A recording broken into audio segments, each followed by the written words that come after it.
kam ture har'a akkamittiin jira ani na beektan yuutuubii dalagaa yuutuubiidhaan dalagu dhimma saba kanaa irratti halkanii guyyaa maaltu ta'amee fi maaltu hin ta'amne waan odeeffadhee waan argerra ammata kiyya biraan gaa ture waggoota dheeraadhaaf erga dhiisee garuu amataaf deema maaliif dhiise rakkoodha dhiisiise ana beeka namni bultiin ofii mana keessa jeequmsa qabdu jireenya mataa isaa jiraachuudhaaf itti ulfaataa jechuudha waa'ee saba kanaa haasa'uu dhiisiti waa'ee san sirreessitu sammuu isa garagalcha kanatu miidiyaa hawaasaa irraa na fageesse maalan akka nama kaawwanii as ba'ee geemii taphadhee kolfee isin wajji waan adda addaa gochuu wallaaleti hin wallaalle har'a jiruu tana sirreeffadhaa bor sirreeffadhaa bor nama kana qajeelfadha dheetiniin xaaraa ture hin taane hin milkoon rabbirraa hin dhufne waan rabbirraa hin dhufne kana giddiidhaan hin godhatanii jechuudha rabbitti amanuu danda'a amantii kamuu qabaatte taana rabbitti amanuuf yaala rabbitti amanuu jechuun wanta ta'ame hunda rabbi godhe jedhaa fudhadhaa malee humnaan godhee sirreessa jechuullee hin danda'amu muka akkatti dabe tokko haga feete tumaa yoo olteen caba malee sirraa mukni haga feete yoo tumte muka jal'ata hin caba malee hin sirraa'u jechuudha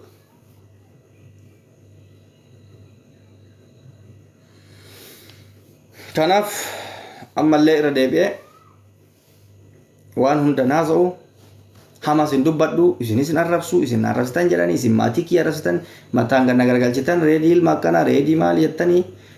nama biraatillee cubbuu keessa galchitanii haasoftanii zambii nama sanirraa dhiquu malee anarraayis nama sanirraayis homaan buustanii jechuudha osoo danda'amee jireenya nama dhuunfaa warra dhuunfatiif dhiistanii jarana gaafa fuudhu yaa oromooti intala tana fuudhu edaanatti fuudha edeen fuudhe gaafa hiikummootu yaa oromoo intala tana hiikuun barbaada narraa hiikaa jedha miidiyaan maali miidiyaaf bultii maaltu walitti fide mee isinummaan gaafa haasoftan miidiyaa fi bultii maal walitti fide osoma ta'eeyyuu gochi isin amma gochaa jirtan kuni fakkeenyaaf anaaf mubiraa oliin walitti firoomsuu barbaadda yoo ta'e gochi isin amma miidiyaa irra gochaa jirtan kun wal nu ajjeesisiisa moo walitti nu fida wal nu kabachiisa mee tana qofa naa deebisa gochi amma namni miidiyaa hawaasaa irratti gochaa jiru kun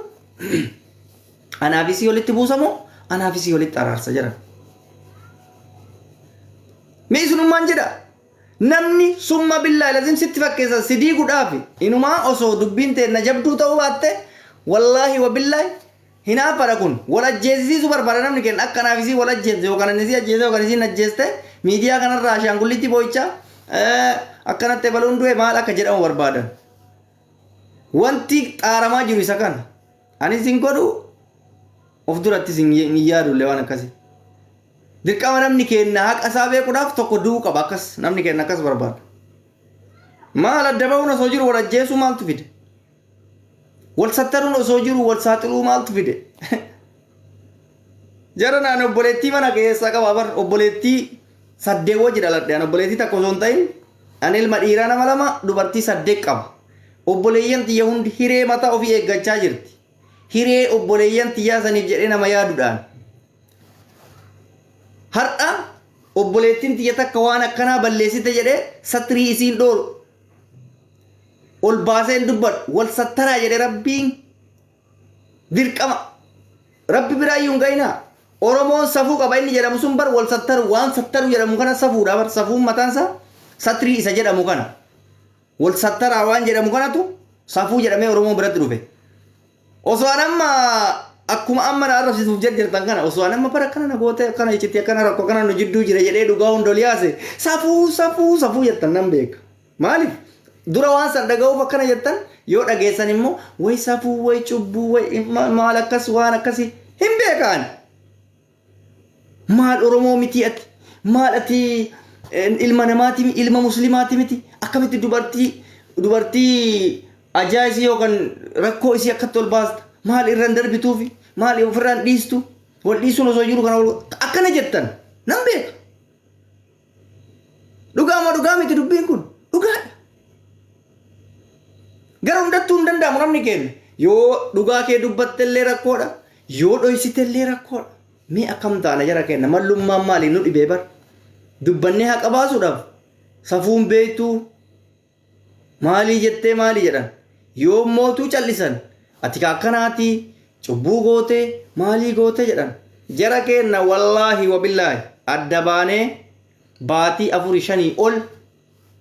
namni adda bahee jara naa bar nagaa waliin gaafatu baatii 4-5 ol mataa kiyyaaf jiraachisaa ture lakki jireenya kee siin jiraachuu hin barbaadu lakki nagahe jettee dhiingadda ofirraa deemtee dalagatti deemte malee jiruu isii keessatti dalaydeen beektu erga wal dhiisnellee hin dalagini lakki duraanuu hin dalaydu rabbi waliif nuun hirre rakkoo xiyyaa fi anaafsi jidduu jirtuun adda deemne jiraadhu dheeni jiraachisaa ture lakki hin barbaadu an harkaa miila qaba ofii kiyyaaf hin dalagadha nan deema innaan hayyee obboleettii jedhee harkaa miila qabda dhugaadhaan dalagatta dalagadha dirqama kaa mirga namaa dhiibuun hin ta'u kanan isiniin jedha kana ol waan baay'ee dubbachuun gaarii miti hunda dubbachuulleen hin barbaachisu anis haattis rakkoo anaaf isii jidduu jiruun beeyti isin oromoo yoo dandeessan dhimma kiyyaa fi isii jidduu dhiisaa bahaa anaaf isiin akka kabajaan ilmoo tana jidduu teennatti guddifannoo barbaaddan dhiisaa borree diimaa kana wal gootan jettanii maqaa kenna qoshashuu yookaan xiqqeessuurra rakkoo jidduu teenna jiru kana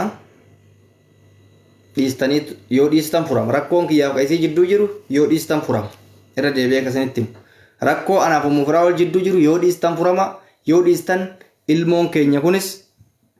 nagaadhaan guddata isin amma anaaf isii bira darbitanii ilmoo keenya kana gufuu itti ta'aa jirtan warri jidduu keenya seentanii haasoftan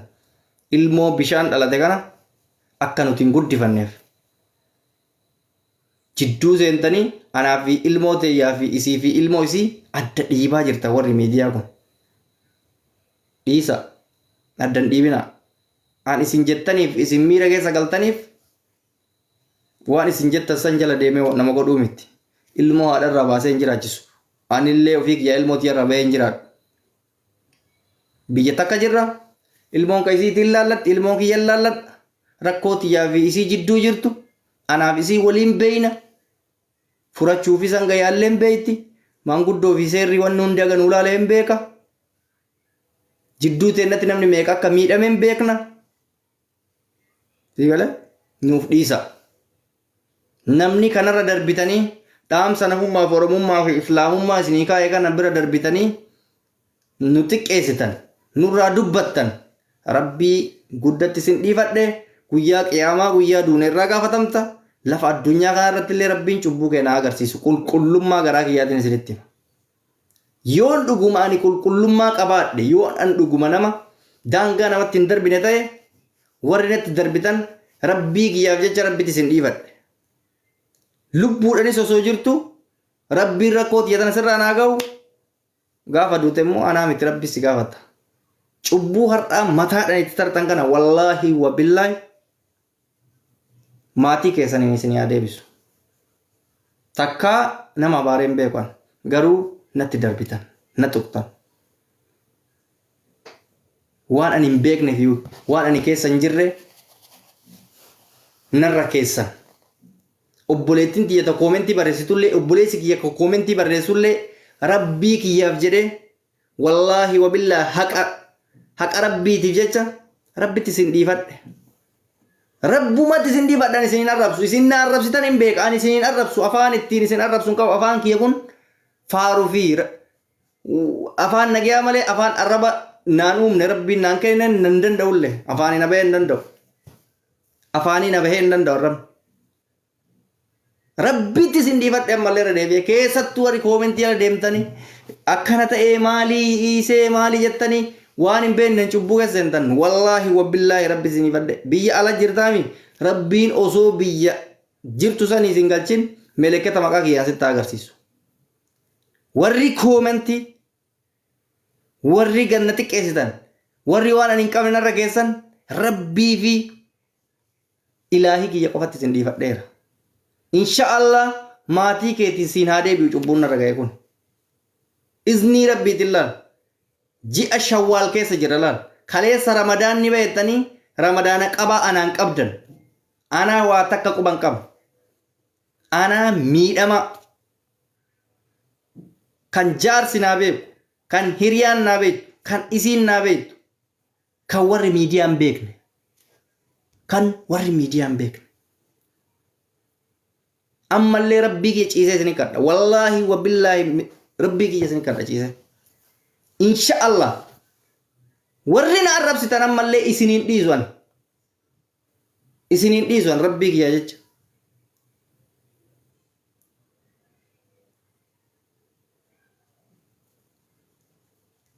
Natti darbitan wallaahi. Natti darbitan garmaletti. Maal namni akkamitti bultii namaa osoo hin beekne, waa'ee bultii namaa osoo hin beekne. Rabbii ofii sodaatu akkamitti nama xiqqeessa, akkamitti waan namni hin qabne namarra ka'a. Rabbuma keessanii sodaattanii maal abboo amantiin qabdanii. Amantiin hundi bar kabajaa namaa qaba. Waa beekuu, waa hubatanii deebii namaa deebisuu qaba. Osoo waan beekne waa'ee nama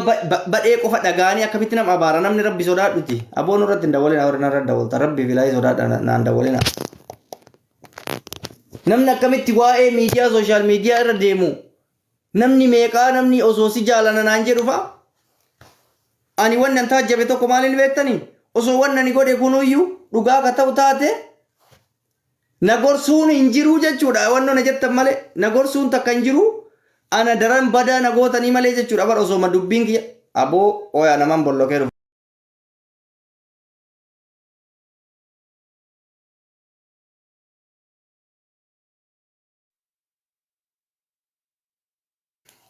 Namatu bilbilaan na cinqee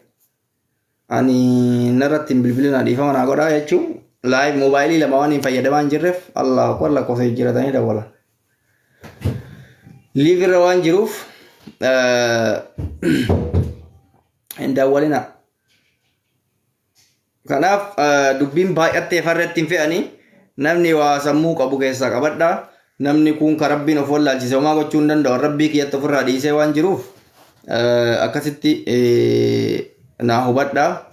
Kana caalaa waan biraa baay'ee dubbadhee laaquun barbaadu miira keessa jira jedhee iccitii maatii keessaa gadi baaseen dubbadhu salphinaan dubbadhu.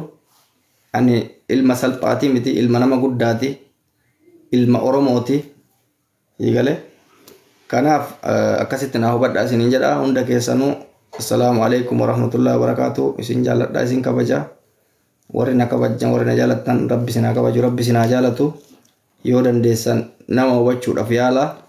Yoo na hubachuu baattan illee mootu yoo xiqqaate xiqqoo waan kana ofirraa dhiisu. Argite namni tokko yoo hin hubanne bakka dubbiin tun nan ilaallatu jedhee bira darbullee hin jira. Waan akkasii gochuuf yaala keessayyuu dhimma bultii keessatti yoo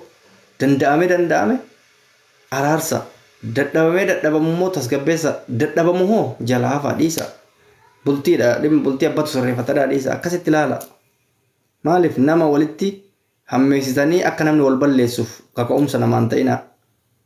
Silaa nama miiran deemu taate ani har'a nama baay'ee wal balleessa ture garuu nama waliin balleessinu. Sigalee nama baay'ee yoo jedhu warra miidiyaa osoo hin taane numa warra lafa jiru kana akka nu wal ajjeesnuuf akka nu waan hamaa warratti raawwannuuf kaka'umsa guddaa nu gootan. Ani garuu alhamdulillah rabbil alamin obsan qaba. Rabbiin obsan haa kennu ammallee akkasitti hubadhaa. Gastii namoonni baay'ee dargattanii jirtanii garuu waan kana babal'isee haasa'uu baay'een barbaadu. Jecha kabajaa keessaniif afaan takka afaan lama akkuma gorsaatti akka obbolummaatti yoo naa kennitan isinirraa qeebala. Namoonni natti dhiyaatan keessayyuu jechuudha. Gastii afaan lamaan tokko jedhaatanii daqiiqaa tokko isinii kenna irraa ba'a. Maaliif beektanii